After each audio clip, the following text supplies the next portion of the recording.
Jackopierce, guys and girls, and we want to thank you guys and girls again for tuning into Inner City Music Videos. And we want to thank you guys for finding time out of your busy schedules to chat with us. Now, I know you guys getting here this afternoon was a bit of a shaky experience, if you might say. For our viewing audience that doesn't know what we're talking about, why don't you tell us a little bit about where you were this morning and what it was? Well, we're in Los Angeles this morning for the biggest earthquake they've had in 23 years. So Jeez. we woke up at 4:30 this morning to a 6.6 Richter, thrashing, banging, everything. So it was actually the quake that woke you guys up. Oh yeah. Like you wouldn't believe. I thought I was gonna die. We both thought we were going to die this morning at 4:30 a.m. Wow. So that's a pretty intense quake. I mean, very intense. It's huge. Wow. Yeah. We're feeling very lucky today. We're feeling very alive. So, I guess you guys have a lot to be thankful for. Yes, sir. So you've got a big show tonight at Stimpy's, and why don't you guys tell us a little bit about the origin of the band and how you guys got started and the history.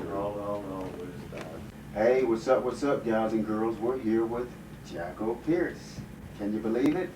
Thanks again for tuning into Inner City Music Videos, and it is a privilege and an honor to be here with you guys. Thanks for finding some time out of your busy schedules to be with us.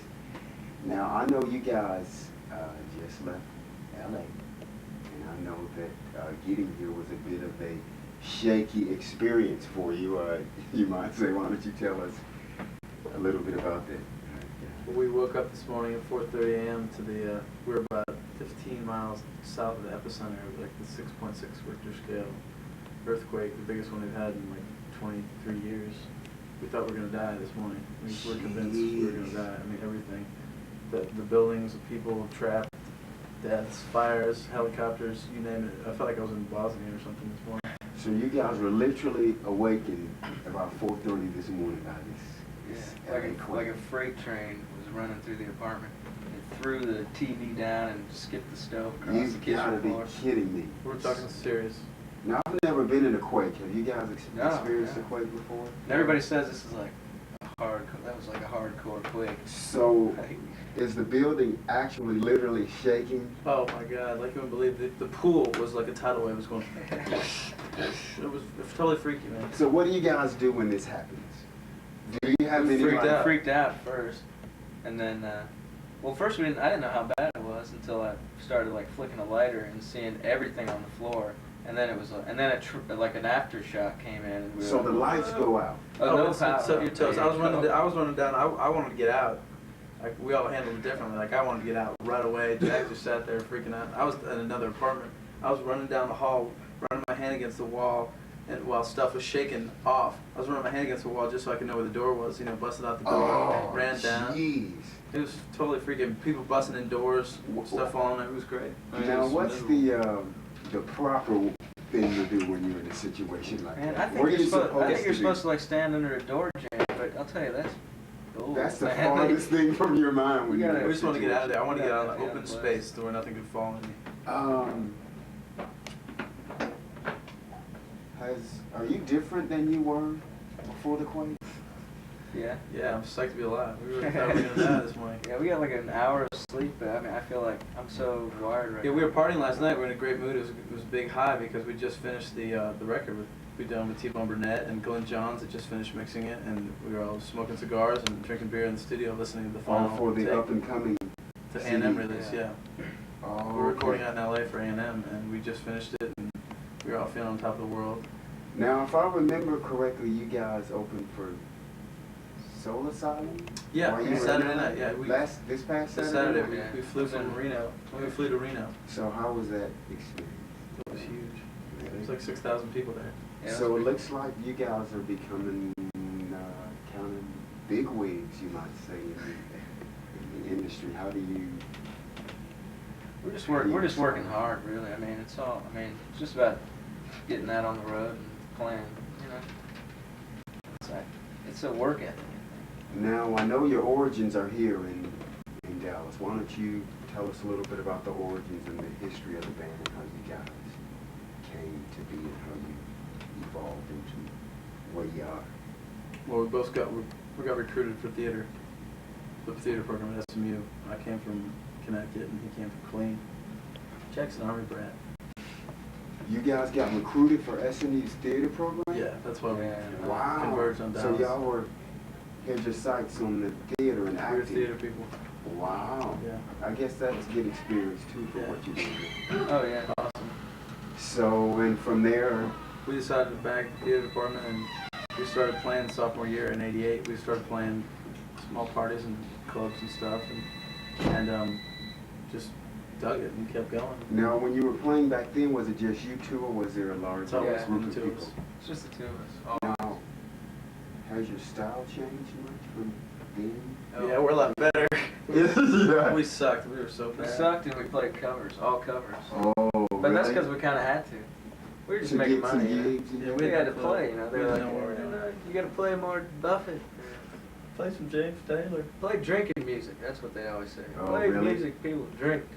Now, for our viewing audience that may not know what your names are, why don't you tell the guys and girls out there? I'm Carrie Pierce. I'm Jack O'Neill. We're Jackopierce. I guess that answers the question in terms of how you came up with the name. Did you get Yeah, that, we guys? just-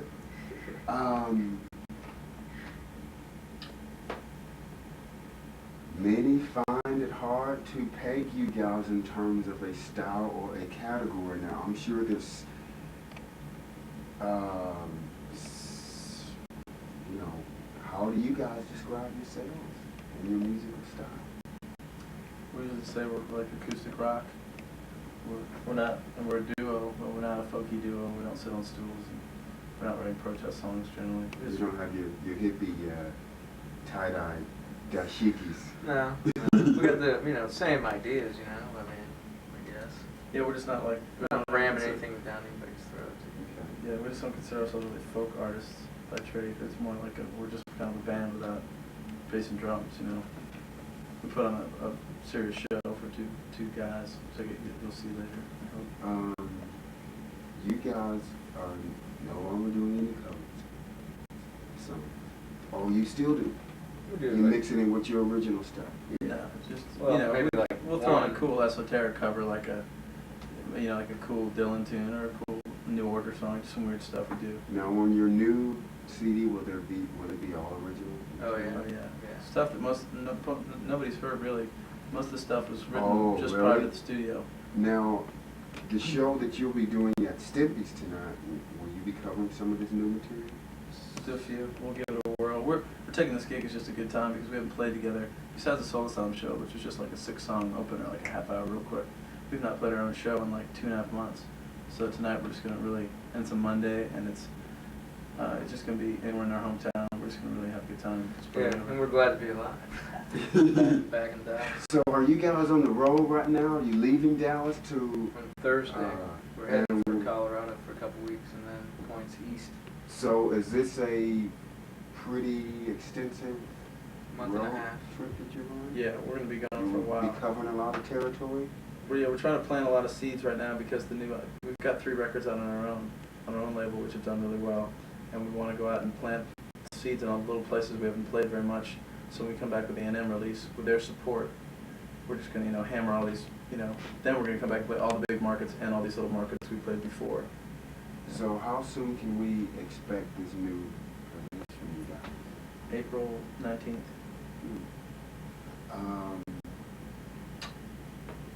How do you explain your newfound popularity and acceptance? What is this all about? Like you said, we work at it.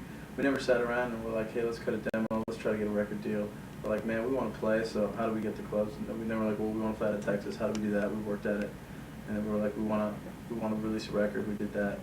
We kept releasing it. We did our own thing. We didn't sit around and wait for somebody to pick us up or whatever. Even when people say, oh, when did A&M pick you up? I usually correct them and say, well, when did we decide to go with A&M? Because we didn't really need it. We sold 40,000 records on our own They're So- they're hoping to catch up and do as well as we've done off the bat with the new A&M record, you know. So I guess what I'm hearing, this is very much a labor of love Oh, for sure.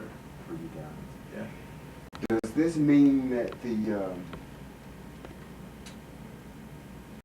taste of the music buying public